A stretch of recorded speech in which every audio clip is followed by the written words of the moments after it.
안녕하십니까?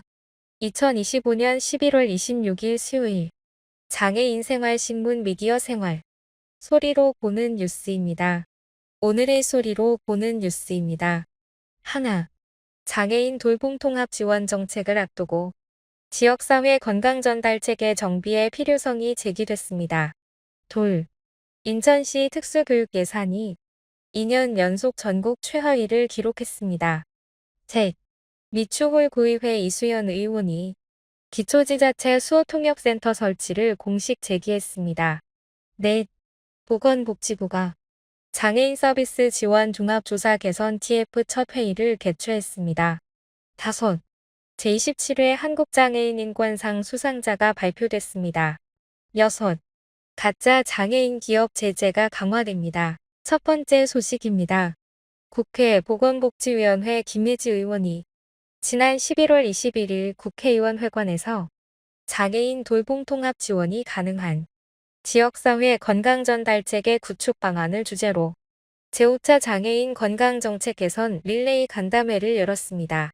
이번 간담회는 한국장애인단체총연맹과 한국장애인단체총연합회, 한국장애인보건의료협의회가 공동으로 개최했고 내년 3월부터 시행될 의료요양 돌봄 통합 지원 정책을 앞두고 전달체계의 실제 역할과 현장의 한계를 점검하는 자리로 마련됐습니다. 현행 장애인 건강전달체계는 중앙장애인보건의료센터와 17개 지역센터, 전국 257개 보건소로 구성되어 있습니다. 하지만 지역마다 인력과 예산, 역할이 달라 균형 있는 전달체계 구축이 과제로 지적됐습니다. 특히 대전, 인천, 울산, 전남, 세종 등 5개 시도는 관련 조례조차 제정되지 않은 것으로 나타났습니다. 발제사인 신용일 부산이대 교수는 장애인 건강전달체계는 지역사회 전체가 준비해야 하는 구조다라며 법적 기반 마련과 중증장애인을 위한 별도 대책이 필요하다고 강조했습니다. 보건복지부 임현규 과장은 건강 인프라와 서비스가 먼저 갖춰져야 돌봄 통합 지원이 가능하다며 보건소와 지역센터의 협업을 강화하겠다고 밝혔습니다. 김예지 의원은 정책은 많지만 실제 장애인이 이용할 수 있는 접근 가능한 서비스는 여전히 부족하다며 오늘 논의가 정책에 반영되도록 노력하겠다고 말했습니다. 두 번째 소식입니다. 인천시가 특수교육 대상자 1인당 예산에서 2년 연속 전국 최하위를 기록했습니다. 한국장애인단체총연맹이 2025 전국 시도별 장애인 복지 비교 연구에 따르면 전국 평균은 3,354만 원이었고 인천은 2,354만 원으로 가장 낮았습니다. 강원, 전북, 경남은 우수, 서울, 대전, 세종, 충남, 경북은 양호, 부산, 대구, 광주, 울산, 전남, 제주는 보통, 인천, 경기, 충북은 분발로 평가됐습니다. 강원과 인천의 격차는 1.9배로 지난해보다 더 벌어졌습니다.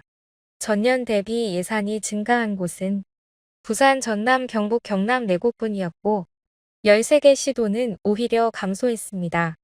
한국장총은 지역 간 특수교육 격차가 심각하다며 지속적 제도 개선의 필요성을 강조했습니다. 세 번째 소식입니다. 인천시 미추홀 구의회 이수연 의원이 기초지자체 수호통역센터 설치를 공식 제기했습니다. 이 의원은 11월 20일 열린 정례회에서 수호통역센터는 상담과 교육, 의사소통 지원을 담당하는 필수 공공서비스 기관이라며 인천 10개 군구 어디에도 센터가 한 곳도 없다는 점을 강하게 비판했습니다. 미추홀구의 등록 청각 언어장애인은 5,220명으로 인천에서 세 번째로 많습니다. 그러나 전담센터가 없어 통역 접근권이 크게 제한되고 있는 상황입니다. 전국 기초지자체의 수호통역센터 설치율이 91%인데 비해 인천시는 0%에 머물러 있습니다. 이 의원은 행정 편의가 아니라 장애인의 권리 문제라며 조례 제정과 예산 마련을 촉구했습니다. 또 우리가 아무것도 하지 않았기에 아무 일도 일어나지 않았다며 미추홀구의 선도적 역할을 강조했습니다. 네 번째 소식입니다. 보건복지부가 장애인 서비스 지원 종합조사 개선 TFE 첫 회의를 열었습니다. 11월 24일 서울 이룸센터에서 열린 이번 회의는 장애 등급제 폐지 이후 도입된 종합조사가 현장을 제대로 반영하지 못한다는 지적에 따라 개편 논의를 본격화하기 위해 마련됐습니다. TF에는 복지부와 국민연금공단, 장애계와 학계 전문가 등이 참여했습니다. 구성 방향과 향후 일정, 조사 항목에 대한 논의가 이루어졌습니다. 복지부는 현장의 목소리를 반영해 실질적인 개선으로 이어지도록 하겠다고 밝혔습니다. 그러나 장애계는 형식적인 논의로 끝나서는 안 된다고 지적했습니다. 전국장애인 차별철폐연대는 현행 종합조사가 활동 지원 시간을 과도하게 제한해 장애인의 자립생활을 침해하고 있다며 항목 현실화와 인정시간 확대, 이의 신청 절차 개선 등을 요구했습니다. 이번 TF는 장애 등급제 폐지 이후 처음으로 종합조사를 전면 재검토하는 기구인 만큼 향후 결정이 장애인 복지 서비스 전반이 중요한 전환점이 될 전망입니다. 다섯 번째 소식입니다. 제27회 한국장애인 인권상 수상자가 발표됐습니다.